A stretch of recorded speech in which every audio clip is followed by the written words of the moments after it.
Hi everybody, I'm Ella. I'm the face behind beautybyella.com. Today we'll be doing a tutorial on makeup, the one I'm wearing now, and also on how to cover up some acne scars and skin discoloration. Hope you enjoy it. Stick around. Okay, so first thing we want to do is wash our hands, make sure they're clear of all bacteria, and next we want to moisturize.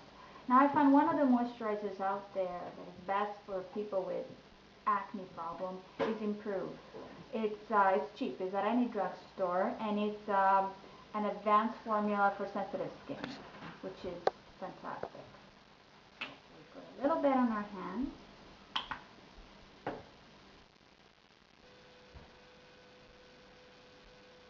and we go all over the face, including the neck. It's very light formula. It gets absorbed quickly, and it's water-based, I think. So it actually moisturizes really nicely. Okay. Next step, we want to prime our skin.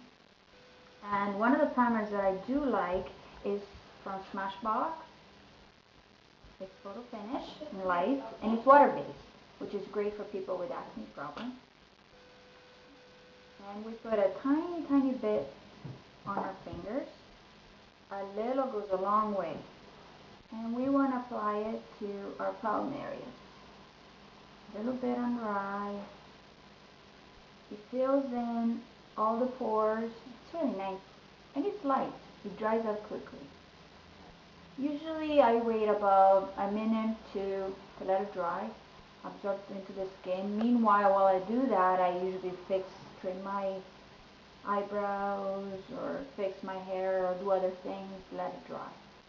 Okay, so one of the best concealers that covers all and that I found that it's actually surprisingly cheap is Ben 9, and I bought it at a costume shop. And it was only like $25 or so. It's fantastic. It comes with a lot of colors. I don't know if you can see them. It's really great. And I apply it with a concealer brush. I usually like to use NB1, which is a yellowish color, and MI3, which is more of a peachy color, and mix them on the back of my hand a little bit to achieve more of my skin color. I have very olive skin, so a little bit of yellow kind of matches the skin. And the peach I find covers really nicely. So I go on and apply it. And I like to use a stipple. This is a lot nicer than just dragging it on. You don't want any lines there. You just want to stipple it on onto your area wherever you have problems. And I do have some sunspots too, and it covers really nicely for that. Don't worry if it's not completely covered.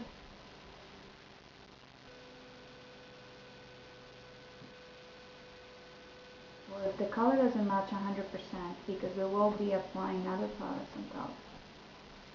It is a little cakey.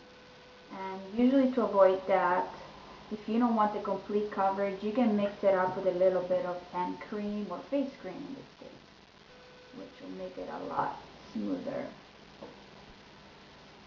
and a lot more translucent. Okay, we're just going to pull on and cover up the last one.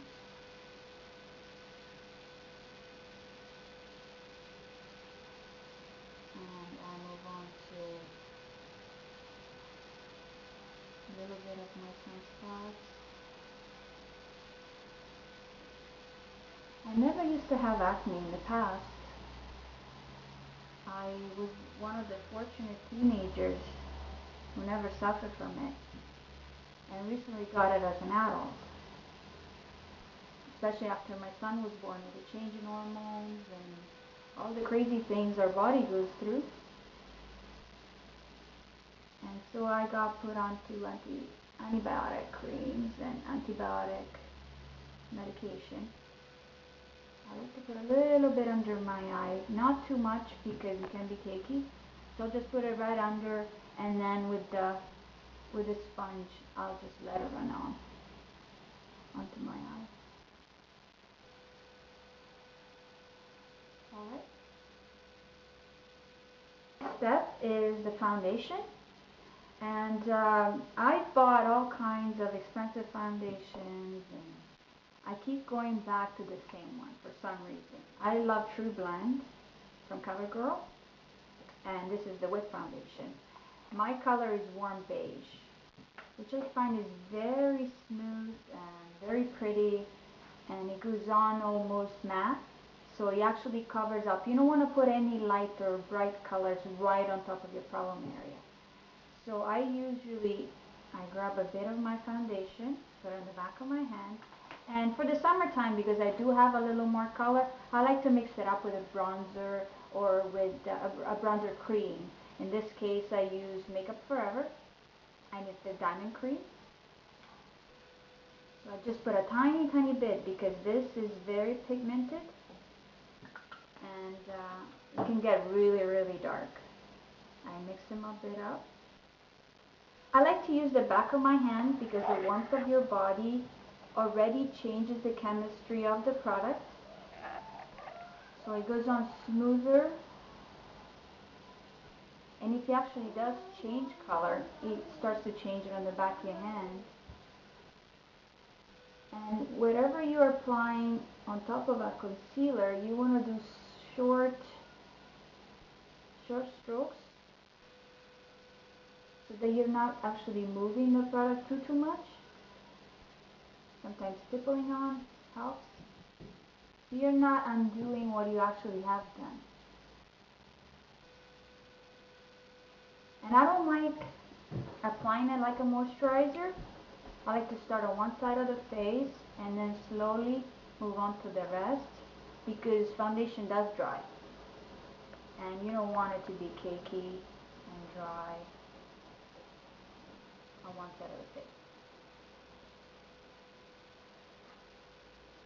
Okay, so once we're done this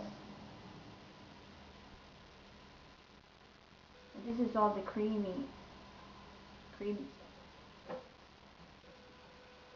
You can already see it's starting to hide the problem area. Once I'm done with the foundation, I move on to a different concealer. Now this concealer is a lot brighter than my skin. It's in Cream Light, and it's from Maybelline, the Mineral Power. Goes on like a powder. And I do love it. I love it. Absolutely love it. It's one of the best you can buy, and it's not expensive. I apply it with a concealer brush. And what I like to do is make a little triangle under my eye and on the side of my face.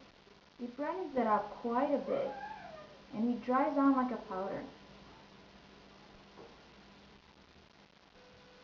We're bringing the attention away from that problem spot, which is later on it's going to be contoured, so it's not really going to stand out as one of the bright areas.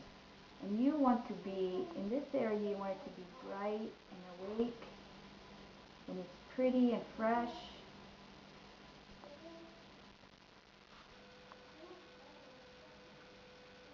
Move on to the other side, making a little triangle once again. Under the eye, get on the side of the nose, that's where you get a little bit of that blue. As you can see, it makes the puffiness kind of diminished. You want to go on this down your nose a little bit.